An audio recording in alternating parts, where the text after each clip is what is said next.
Assalamu alaikum wa rahmatullah. Muna muku barka zuwa wannan sabuwar channel da muka bude don taimakawa 'yan uwanmu da abokanmu da ƙannenmu da kowa da kowa baki ɗaya.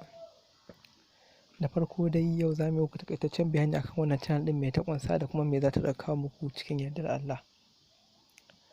Abu na farko dai wannan channel ɗin sunanta Abdulwahab TV, kuma tana da manufofi da ƙudurori wanda su ne kamar haka. Kamar nan shine wani amsa na wannan channel ɗin. Na farko shine mun buɗe wannan channel ne don mu taimaka wa mutane wajen koyar da su science courses, musamman irin su maths, physics da chemistry cikin yaren Hausa, waɗanda wannan su ne suke wahal da mutanen. Mun iyaka ƙoƙarin mu wajen za mu iyaka ƙoƙarin mu wajen bi ta hanyoyi masu sauƙi, nagartattu, kuma wanda za su kai mutum zuwa ga nasara insha Allahu. Sai kuma za mu yi ƙoƙari mu buɗe wani group wanda za mu riƙa amsa tambayoyin mutane a ciki, ko ma mutum ya yi comment a ƙasan wani bidiyo za mu amsa tambayarsa a ciki.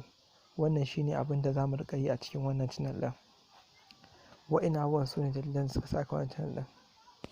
Sai abu na gaba shine kwasa-kwasan da za mu yi kamar yadda na bayyana a baya, su ne su mathematics, physics da chemistry, wanda in Allah ya yarda zuwa nan da ranar Monday zan fara tura course, zan tura da bidiyo wanda ke dauke da course outline da za mu yi da maths, da za mu fara daga warming up, wato za mu fara tattaɓa abubuwan wanda za su yi mana amfani a gaba, ta su za mu fara karatu, wanda idan muka yi nisa muka can gaba za mu dawo kansu, za mu buƙace su, to su za mu fara amfani kaɗan-kaɗan da za mu tafiyar mai nisa, tafiyar doguwa ce. Sai kuma haɗa jajircewa da addu'a, shine a fatanmu na Allah ya taimake mu, ya taimaki kowa da kowa baki ɗaya. Wannan abu wanda ya buɗe ta wannan channel ɗin shine Abdulwahab, wato ni kenan. Ga hotuna nan ga wanda bai sani ba, da kuma sauran bayanan wanda za su zo a cikin channel ɗin insha Allah. Sai kuma da ƙarshe muna godiya da ziyartar wannan channel ɗin da kuka yi mai albarka.